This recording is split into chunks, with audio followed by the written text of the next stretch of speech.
રાજાનો ઉત્તરાધિકારી કોણ? મારી ચેનલમાં નવા છો તો મારી ચેનલને લાઈક કરો, શેર કરો, સબસ્ક્રાઇબ કરો. ધન્યવાદ. એક વખતે તુગલકનગર રાજ્યમાં પ્રતાપસિંહ નામનો રાજા હતો. તે ખૂબ જ પ્રામાણિક અને હિંમતવાન હતો. તે પોતાના લોકોને ખૂબ પ્રેમ કરતો હતો. તેના રાજ્યમાં દરેક તેની સાથે ખુશીથી રહેતા હતા. એક વસ્તુ જે હંમેશા રાજાને પરેશાન કરતી હતી તે હતી કે તેના મૃત્યુ પછી તેના રાજ્યની સંભાળ કોણ લેશે, કારણ કે તેને કોઈ સંતાન ન હતું. એક દિવસ રાજાએ પોતાના રાજ્યમાંથી એક યુવાનને પોતાના ઉત્તરાધિકારી તરીકે પસંદ કરવાનું નક્કી કર્યું.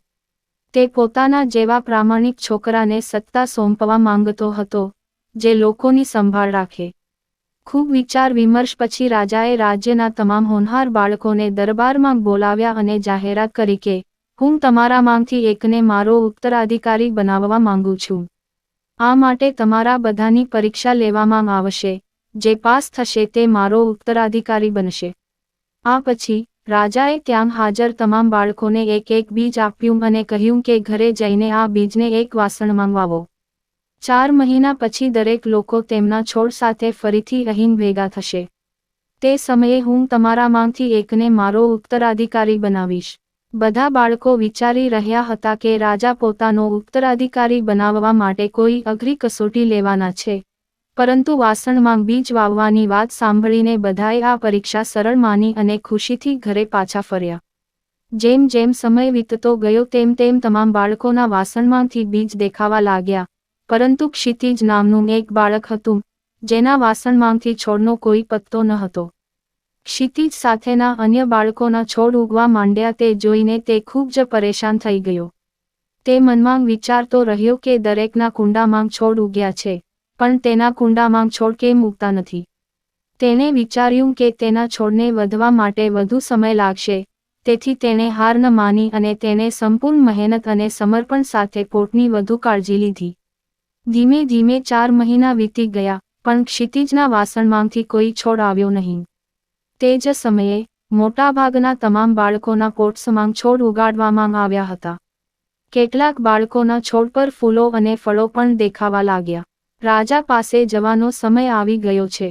ક્ષિતિજે વિચાર્યું કે જો તે રાજા પાસે જશે તો તેના ફૂલના વાસણને જોઈને બધા તેની મજાક ઉડાવશે. કોઈ તેના પર વિશ્વાસ નહીં કરે કે તે દરરોજ વાસણમાં પાણી આપતો હતો અને તેની સંભાળ રાખતો હતો. ક્ષિતિજની માતાએ તેને સમજાવ્યું અને કહ્યું કે પરિણામ ગમે તે આવે, તેણે તેનું બીજ પરત કરવા મહેલમાં જવું જોઈએ. જે થાય તે અમે જોઈશું. માતાની સમજાવટ પર ક્ષિતિજ રાજી થયો અને ખાલી વાસણ લઈને મહેલમાં પહોંચ્યો. ત્યાં તેણે જોયું કે દરેકના વાસણમાં સુંદર છોડ હતા અને દરેક ખૂબ ખુશ હતા. તેની પોટલી જોઈને બધા હસવા લાગ્યા અને તેની મહેનતના વખાણ કરવા લાગ્યા. તે શરમથી આંખો નીચી કરીને ચૂપચાપ બેસી રહ્યો. એટલામાં રાજા આવ્યો અને દરેકના ઘડાને ધ્યાનથી જોવા લાગ્યો. જ્યારે તે ક્ષિતિજના ઘડા પાસે પહોંચ્યો ત્યારે તેણે પૂછ્યું, આ કોનો ઘડો છે? ક્ષિતિજ: હા, મારું. રાજા: તારો ઘડો કેમ ખાલી છે? ક્ષિતિજ: હું તેને રોજ પાણી આપતો હતો. મેં તેની ખૂબ કાળજી લીધી, પરંતુ તેમાંથી એક છોડ ઉગ્યો નહીં. રાજા: મારી સાથે આવો. રાજાએ તેને બોલાવ્યો ત્યારે ક્ષિતિજ ડરી ગયો, પરંતુ તેને રાજાની આજ્ઞાનું પાલન કરવું પડ્યું. તે ધીરે ધીરે રાજા તરફ આગળ વધ્યો. રાજા તેને સિંહાસન પાસે લઈ ગયો અને કહ્યું, તમે આ રાજ્યના વાસ્તવિક વારસદાર છો. રાજાના આ નિર્ણયથી ત્યાં હાજર દરેક લોકો આશ્ચર્યચકિત થઈ ગયા. રાજાએ કહ્યું, મેં જે બીજ આપ્યું હતું તે નકલી હતું. તેમાંથી છોડ આવી શક્યો ન હોત.